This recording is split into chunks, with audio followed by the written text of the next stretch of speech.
lot of local concern by parents in the South Lakeland area of George Jenkins High School. And here's what occurred. At about 2:20 this morning, the Jacksonville mental health emergency line, suicide prevention line, received a call from a young man who said that he was going to hurt himself and shoot the school. So this conversation goes on for about an hour, and they have a lengthy conversation, and they're trying to find out where he is, and he gives street names in Jacksonville, and then he talks about Church's Chicken, and he talks about an eye clinic. And so as this is occurring, the helpline notifies the Jacksonville Sheriff's Office, who took the call very seriously immediately. And when they took the call very seriously immediately and got their intel group involved in it, they ultimately were able to find out who owned the phone and start pinging the phone line, thinking we had an emergency. He was given descriptions such as, well, I'm by an elementary school and there's woods and I'm going to shoot up my school. And here's what we found. We found Orion Burtz. He's 16. When we found him today at George Jenkins High School, he was in class. He's very social. He's highly intelligent. And he was on the football team. We saw no evidence of mental health issues at all from our observation or our communication with him. But interestingly enough, what really set everyone into a emergency response was as they were pinging his phone from Jacksonville. Now keep in mind that it's not involved with Polk County at all yet.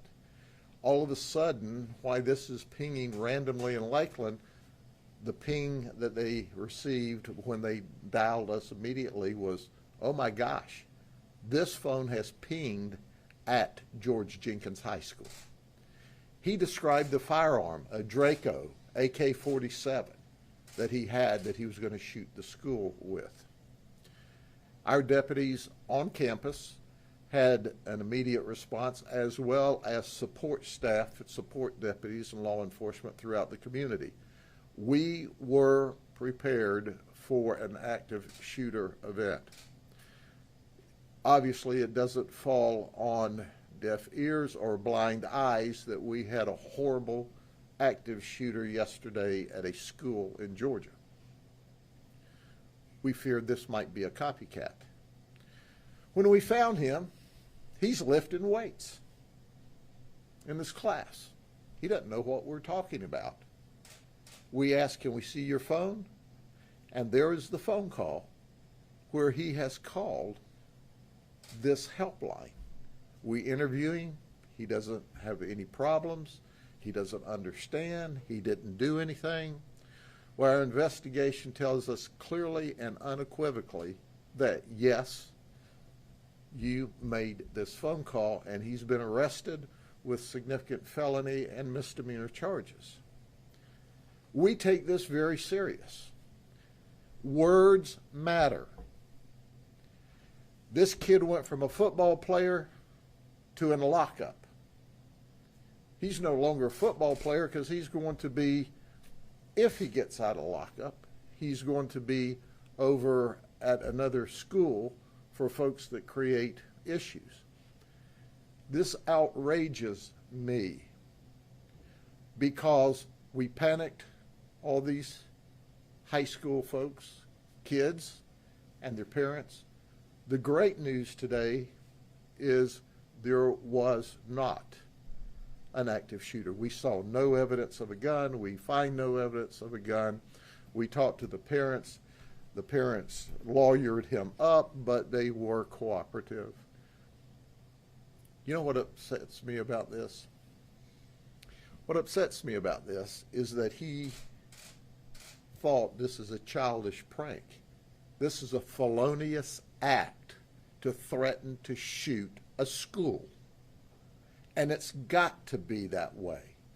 We take every one of these threats as if it's an actual event until we determine to the contrary. But why were we able to actively pursue this, figure out who this person was from Jacksonville, and arrest him? It's because of forward-facing or public data. Now, I want to share something with you. There was an act in Congress called the Fourth Amendment's Not for Sale, where they wanted us, law enforcement, not to be able to have access to this data. If you were in private business, you could have it. If you were a retailer selling product, you could have it. If you were an individual, you could have it. But law enforcement, not only could we not subscribe to these services to get this public data, but we couldn't use it if someone else gave it to us. They've refiled this bill. Now it's called Reform Intelligence Secure America Act. We wouldn't have been able to find this threat and potentially neutralize it. Had this been for real, we would have been able to have been there before the shooting occurred because of technology that the government's trying to take away from law enforcement. Allow everybody else to use it, but not law enforcement. And I don't want to go down the political street, but the truth is the truth and the truth hurts. In 2019, Kamala said, we don't want cops on campuses. Go research it. Don't believe me. What is going on? Because of the outstanding work by the Jacksonville Sheriff's Office, because we had the technology and were able to do an emergency ping, we had the ability to get on this event very rapidly. He's going to have to answer for his issues. And the court system will deal with him. And then we have systems and processes through the schools. As you know, we're the director of Safe Schools and the police agency for the schools, the public schools in Polk County. And we will also have protocols to monitor him and work with his parents to make sure that all this was an idle threat, that nothing would have occurred later in the day. So we don't know what we do know, but what we do know is he made this incredible threat that people scrambled around throughout Florida in order to protect children. Thank God for our work. Thank God for our access to technology so we could keep people safe. But when the politicians start talking about everybody can have this public-facing for data, but law enforcement, it stops us from keeping you safe if they ever pass such a law. We should think through that. The next topic I'm going to talk with you about is not new. It's already been in the paper. But I can tell you on July the 25th and then on July the 29th, we received the first two complaints about an attorney. This attorney lives in Winter Haven. However, he has a law firm with 3 offices, appropriately named Family and Elder Law Firm. And this is the attorney. His name is Jason Penrod. He's 47 years of age. The 2 complaints that we received on July the 25th and July the 29th are still under investigation. We are waiting for bank records to come back. On August 2nd, there was a complaint filed with the Pennsylvania State Police that Jason Penrod had ripped off some folks. And the folks that he ripped off, the victims, was a brother and a sister who had a trust from their now deceased father.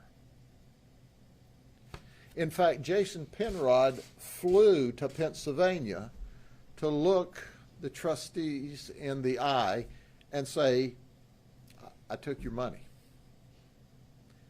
Not only did I take your money, I took $1.7 million. I wiped out the trust. But I'm going to pay it back. You see, I had a problem. I had this raging addiction. It was at the Hard Rock. I was a gambler. Then he said, you know, I just gambled and gambled and gambled. He said, this compulsion overcame me. He says, I self-justified it that, you know, I'm going to pay it back with interest. I'm just borrowing it as a short-term loan. A temporary loan. And then he went with his excuses. I have these repressed memories. I have PTSD. I have trauma. I have numbness. I have stress. You know, he had it all. He had it all. So he went to an attorney, and then he ran to Marion County to hide out in a facility. As the investigation's going on, we're working hand in glove with the state attorney's office, and we find out that, potentially there's at least 2 more victims, okay, up to 4, and another $2 million that's missing. So we're up to $4 million. We've charged him today only with 1 count. It's an F1, it's a 30-year felony.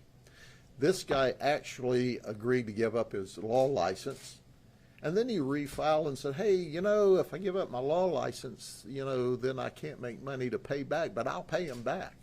This guy's delusional among all of his other excuses.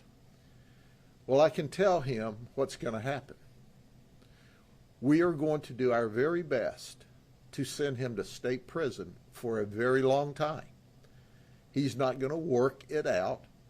He not only drained their account, he drained his personal accounts.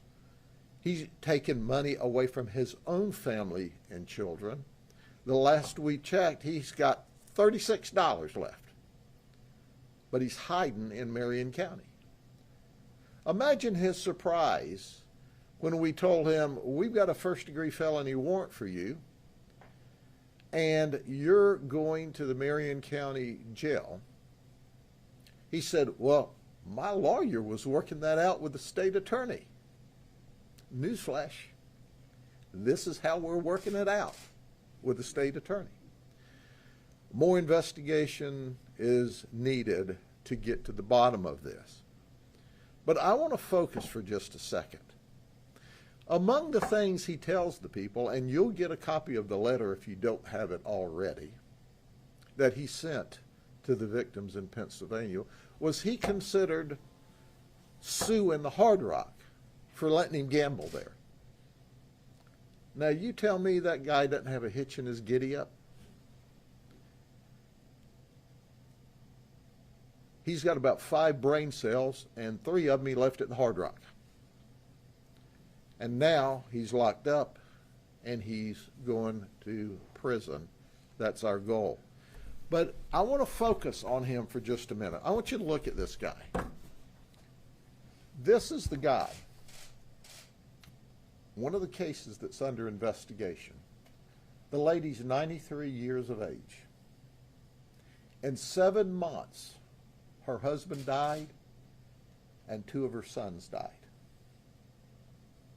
One of the sons who died left his mama a trust to help take care of her. Guess where that money is? Hard Rock. Jason stole the money,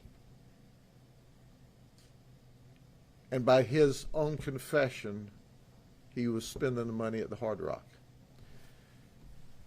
In this case that we're talking about now, that we've charged, the victim, one of the victims who set up the trust of $1.7 million was his entire life savings that he'd put together so that he could leave a trust to his children so it could be part of their retirement.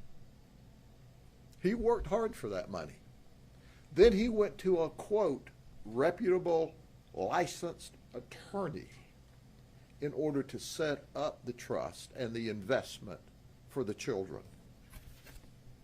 And what does he do? He rips it off. He's wiped people's entire economic life off of the books. Folks, now he's trying to hide behind mental illness. He's not mentally ill, he's a thief. He's an absolute, total thief, but he's worse than that. Because we have to trust our lawyers and our CPAs and our medical doctors. We don't have the ability to deal with those issues ourselves. And he wiped that trust out. He needs to go to prison. He needs to go to prison. He has ruined people's lives. Now, the investigation's still underway. I don't know how many other cases there may be.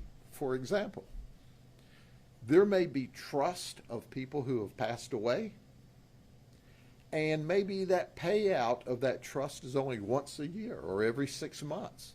So there may be people who have lost money. They don't even know that they've lost it yet because payout time's not come. But he has stolen millions of dollars. Make no mistake about it. The worst kind of criminal is the one that hides behind a coat and a tie and steals money with a law license or a professional license of any kind.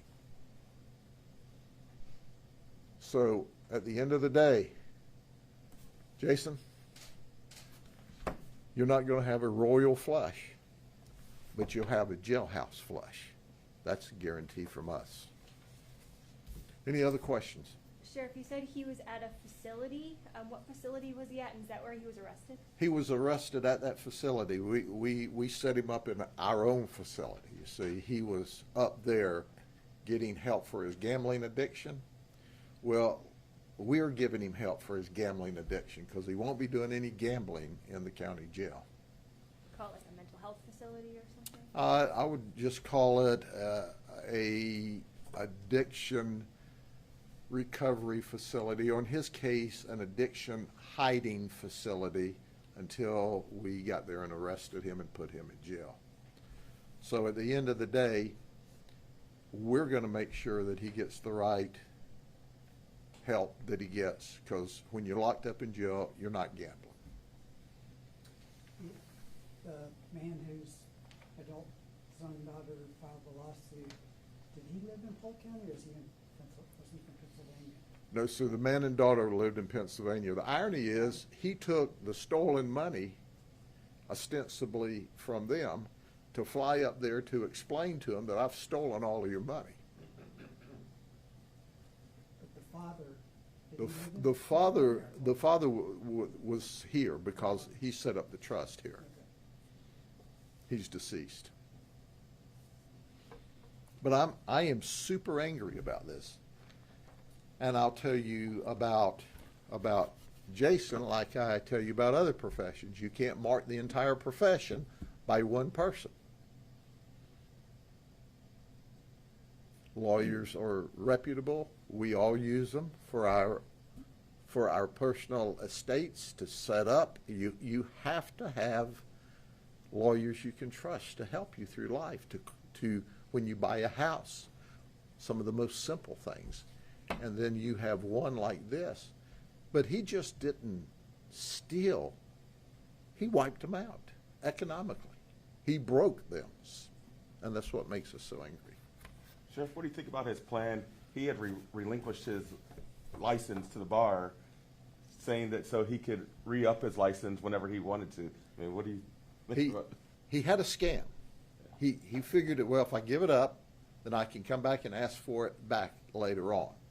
So this was just one more of his scams. But the reality of it is, I checked, and the Hard Rock does not handcuff you and make you go there. You go there on your own. But he spent millions. And if you believe what he said, he went through all of his money, all of his office money, and then it appears at least $4 million of his client's money. Have you had any communications with the Hard Rock to see if they had identified him as a potential problem to Do you know, I have not had that contact from our office. That will be part of the normal operation, is to see if we can get receipts and, you know, so we can follow the money. But it really is of little consequence. He's got every excuse in the world. He's, in his pea-brain, he has set up the system, the process, the excuse. Oh, I just need help, I need help. What you need is a jail cell. What you need is accountability and responsibility. We live in an environment today where everybody gets some letters attached, and I'm not making light of the people that have legitimate issues, but people who get in trouble want letters attached. They want diagnosis attached. Well, let me give him a diagnosis. He's a thief. And let me give him some letters. GT, grand theft. So he's got, but for him to hide behind the fact that, oh, I've got a gambling addiction, you know, and quite frankly, the bottom line to this is, I'm not making light, nor would I ever make light of people who have significant, real mental health issues. In fact, I want to help those people. The only help I want to give him is a ride to the jail and then a trip to the state prison. I don't buy gambling addictions. He didn't have to go over there. He didn't have to do that. Yeah, he had an addiction. Now he's got a jail addiction. Is there any chance of recovering any of this money that he spent? At this point in the investigation, we don't see any streams of money. Now, it's not over. There's still a lot of investigation. But I believe if he had money to pay this back, he certainly would have before it came to our attention. Sheriff, for clarification, there are 2 open investigations of him right now? There are at least 4 potential investigations, okay? Including this one? Including this one. Thank you very much. Have a good day. We'll see you the next time somebody does something really, really stupid. Take care.